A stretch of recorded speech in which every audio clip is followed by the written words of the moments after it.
할렐루야. 오늘도 주님께 나와 하나님을 예배하는 우리 모든 성도님들에게 하나님의 크신 은총과 평강이 넘치기를 바랍니다.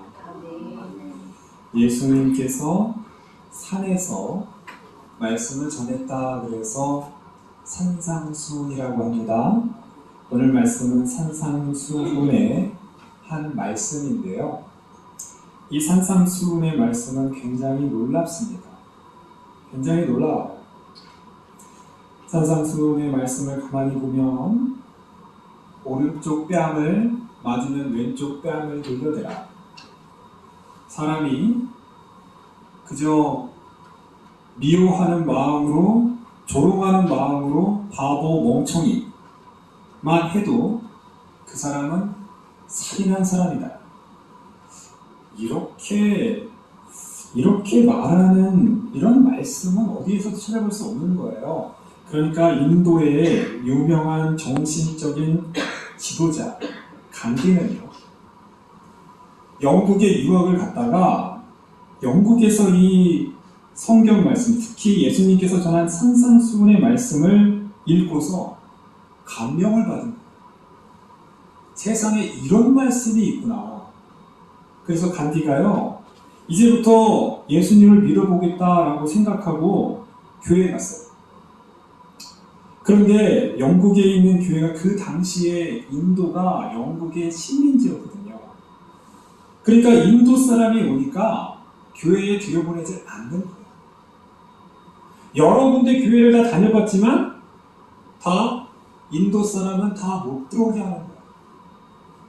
간디가요, 나중에 고국으로 돌아와서 선교사, 미국 선교사에게 이런 얘기를 해요.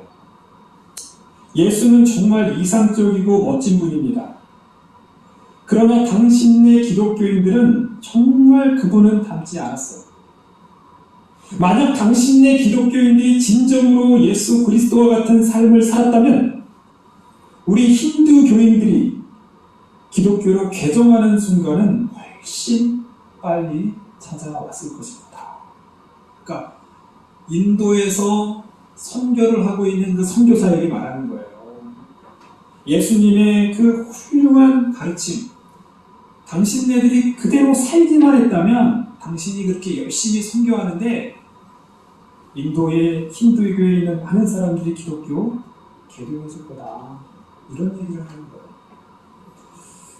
하나님의 말씀을 우리는 받는 것을 좋아하고 하나님의 사랑을 받는 것을 좋아합니다. 그러나 그것을 우리가 실천하고 세상을 똑같이 섬기고 사랑하는 것은 정말 쉽지 않은데 간디는 그걸 얘기하고 있는 거예요.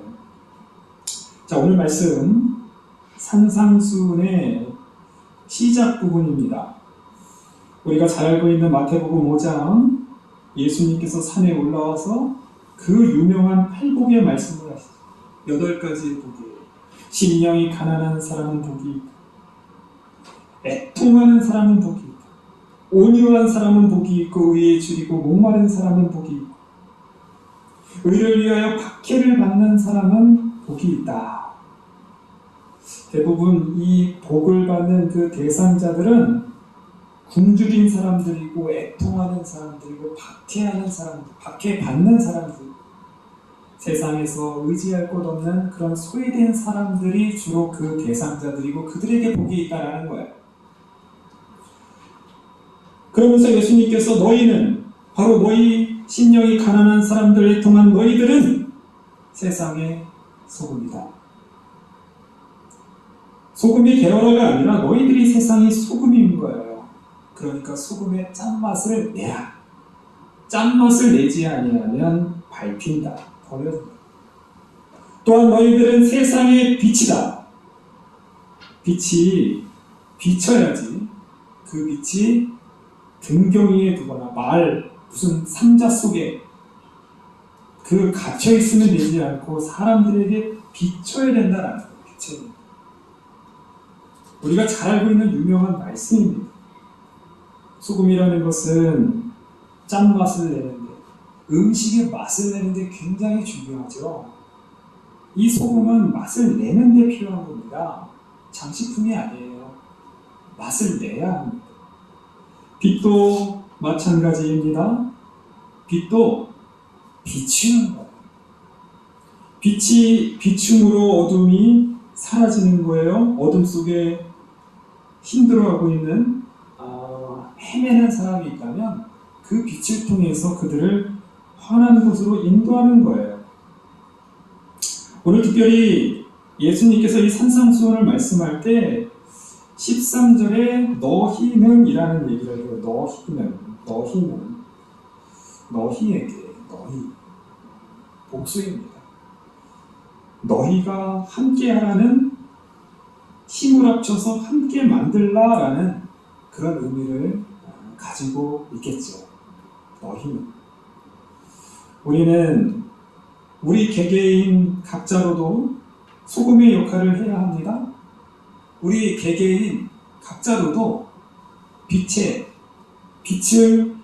역할로 환하게 세상을 비춰야 되지만 또한 함께 했을 때 더 큰 빛을 낼 수 있다는 거예요.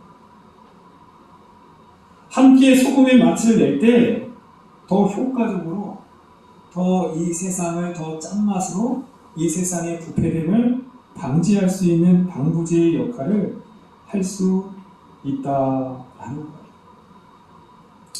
오늘 16절입니다. 이같이 너희 빛이 사람 앞에 비치게 하여 그들로 너희 착한 행실을 보고 하늘에 계신 너희 아버지께 영광을 돌리리라. 결국은 이 소금이요, 이 빛의 역할은 사실 착한 행실이에요. 선한 행실이에요. 바로 그 선한 행실을 통하여서 하나님께, 아버지께 영광을 돌리라라는 것. 2023년 새해 우리 상국교회가 정한 표가 뭐죠? 하나님을 영화롭게 하소서. 하나님을 영화롭게 하소서라는 제목을 가지고 또 세 가지 우리 실천 목표를 지금까지 나눴습니다.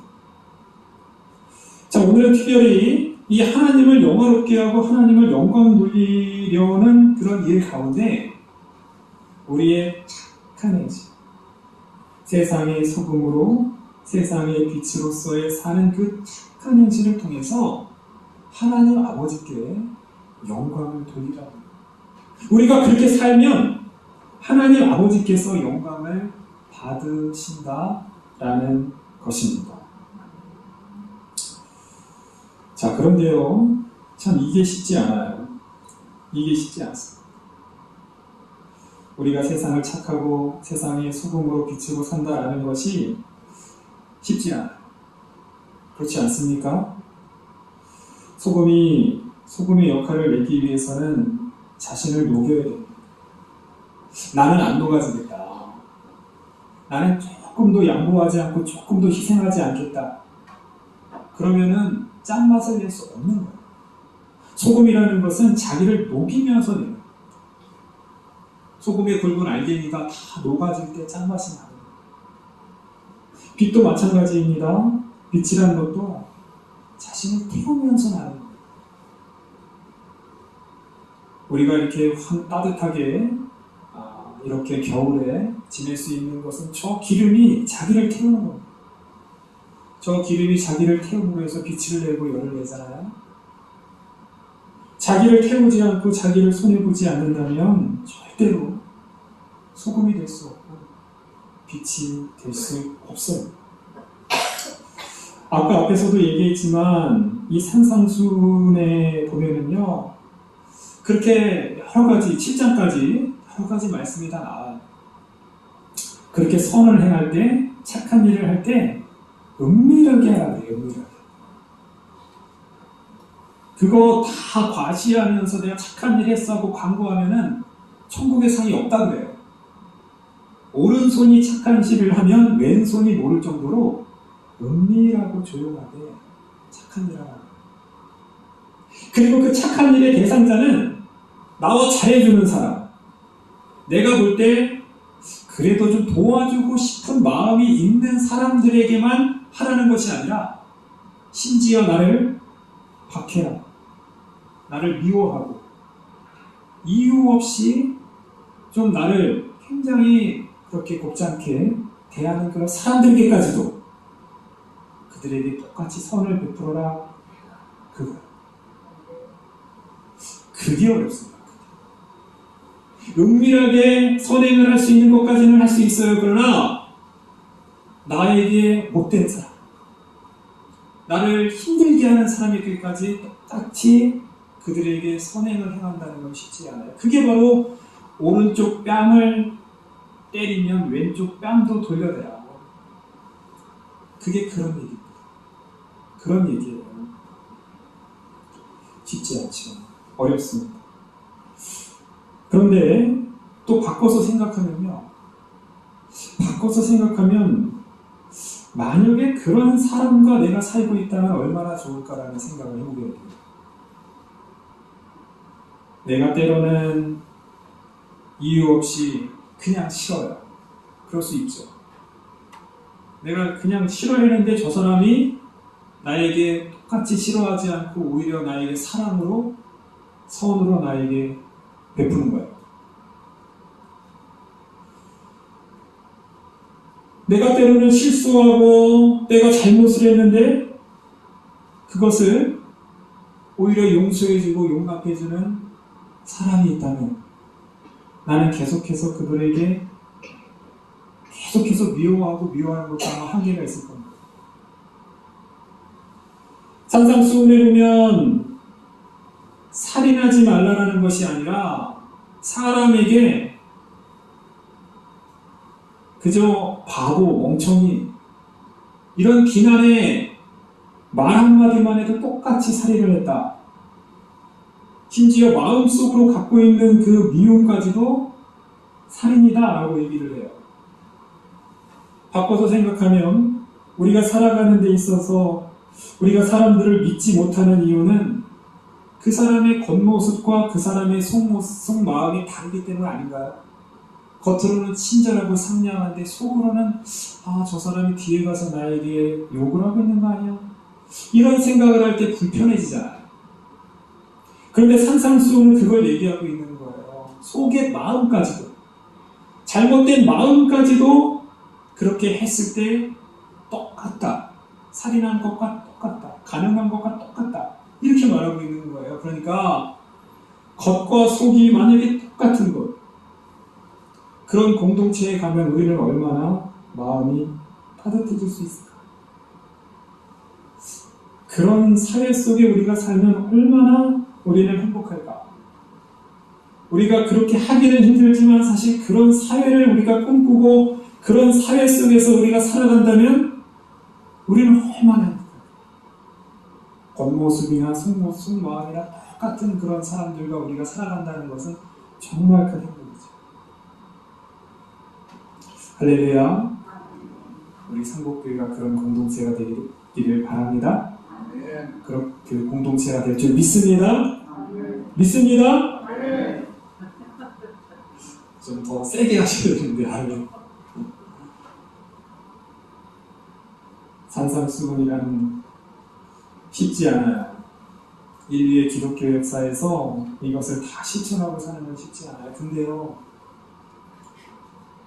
간디도 그랬잖아요. 영국 교회가 이 식민지에 처한 그 간디를 예배당에 들어보지 않았던 그것을 비판했잖아요. 그런데 또 기독교의 역사 가운데는요, 이것을 정말로 있는 그대로 실천하면서 살아갔던 위대한 신앙인들이 있어요. 샌프란체스코, 우리가 너무 잘 알잖아요. 샌프란체스코. 그는 이탈리아 아시시라고 하는 곳에서 태어났어요. 아버지가 되게 부자예요. 1182년에 태어났어요. 그가 전쟁에 나가서 한 포로를 겪으면서 회심을 합니다. 이렇게 살면 안 되겠구나. 그래서 자기가 아버지에게 받은 재산을 가난한 사람들에게 다 나눠줘. 그리고 자기는 정말로 아주 일용할 양식, 아주 그런 극도의 그 식량으로만 살고요.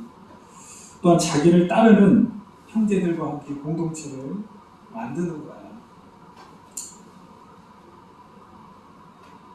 우리나라에도 성프란치스코와 같은 성인이 있었어요.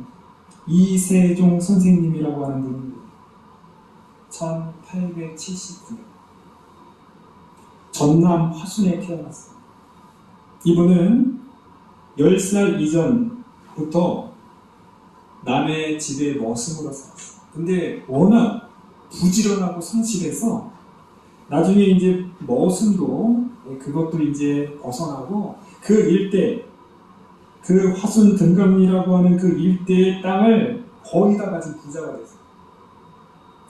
나중에 예수님을 영접하고 복음을 듣고 나서 그는 전 재산의 절반을 전남 노예에 기부했어요. 그리고 그 남은 또 절반은 가난한 사람들에게 다 나눠주고 자신은 평생을 가난하게 살아갑니다. 이세종 선생님의 제자 이현필 선생님도 이 이세종 선생님의 뒤를 이어서 그 당시 한국전쟁 그 전후로 그 당시 고아들이 굉장히 많았는데 그 고아들을 돌보면서 평생을 헌신의 삶을 삽니다. 폐병 환자들도 많이 돕다가 결국 폐병에 걸려서 51세의 젊은 나이에 별세합니다. 우리나라에 복음을 전해준 귀한 선교사님들이 있어요. 자, 그 선교사님 중에 참 훌륭한 선교사님 서석평이라고 하는 한국의 간호 선교사로 오신 1912년 전라도 광주를 기점으로 선교 사역을 했던 선교사님이 있어요. 그 당시에 얼마나 가난합니까? 길거리에 얼마나 많은 그 거린들이 있습니까? 고아들이 있습니까? 그는 미혼모, 고아, 한센인, 노숙인 등 할 것 없이 가난하고 병약한 많은 사람들을 돌봐주어서 나환자의 어머니다 라는 그런 별명까지 얻었어. 14명의 양자를 입양하였고 38명의 과부를 돌보며 제주도까지 복음을 전했어요. 54세의 나이로 병에 걸려 죽습니다. 그에게 남은 전 재산은 담요 반장, 강냉이 가루 2호, 동전 7개가 전부였습니다. 기독교의 역사는 이렇게 소금으로서 빛으로서의 자신의 삶을 불태우며 희생하며 헌신하며 살았던 그들이 기독교를 환하게 비춥니다.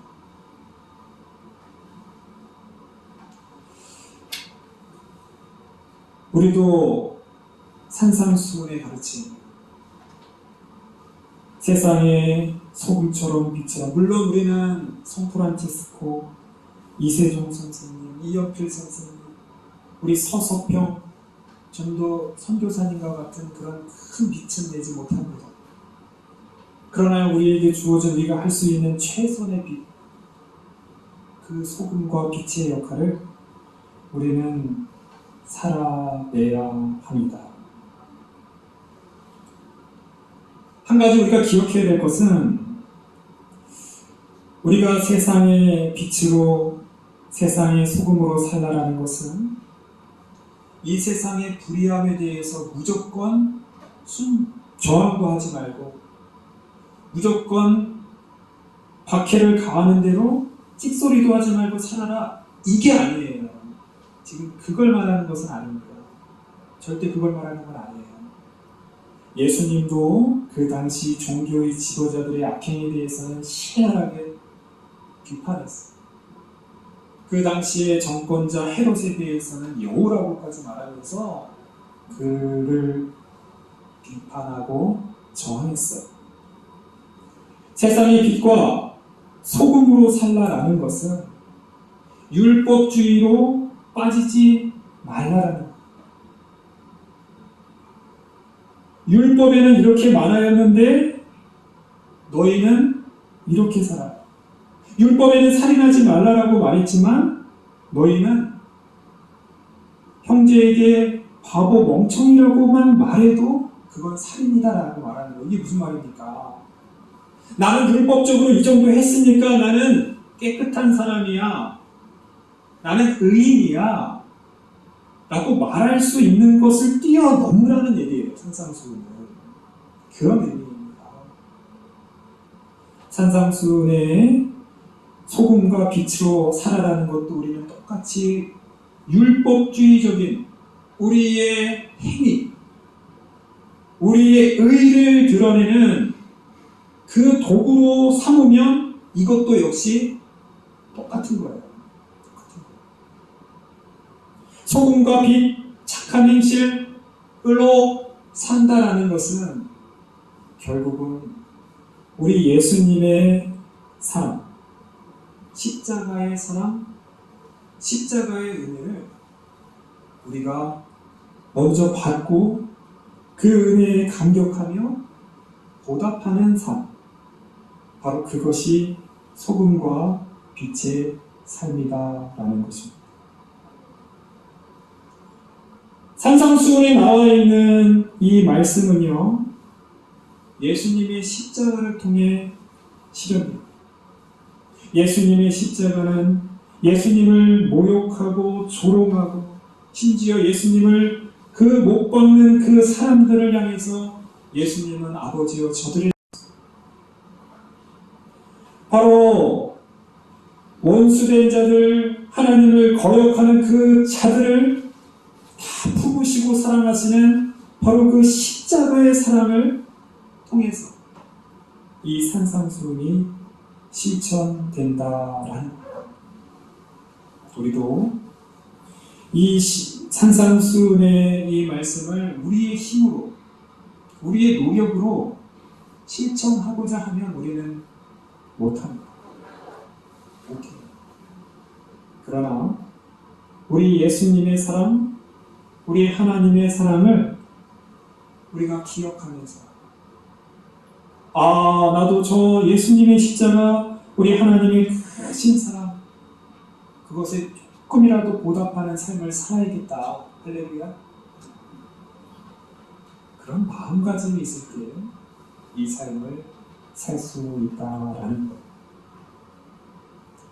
예수님께서 십자가에 달려 돌아가시기 전에 요한복음 17장 1절이에요.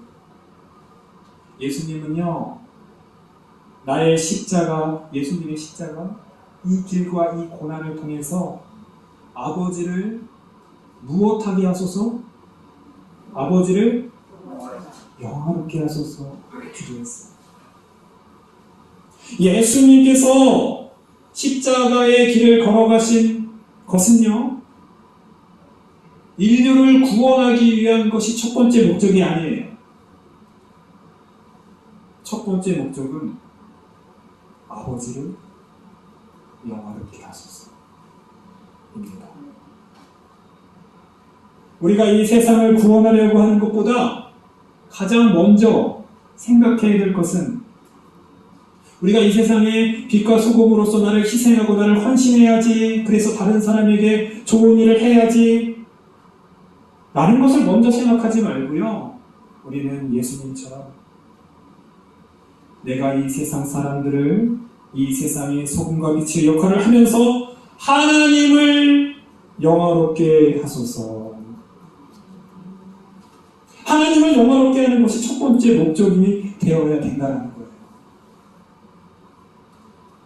하나님을 영화롭게 하는 삶. 하나님께서 영화롭게 받으시게 하기 위해서 내가 하나님께서 사랑하시는 이 세상을 사랑합니다. 하나님께서 아끼시고 하나님께서 끔찍이 사랑하시는 이 세상을 내가 썩지 않도록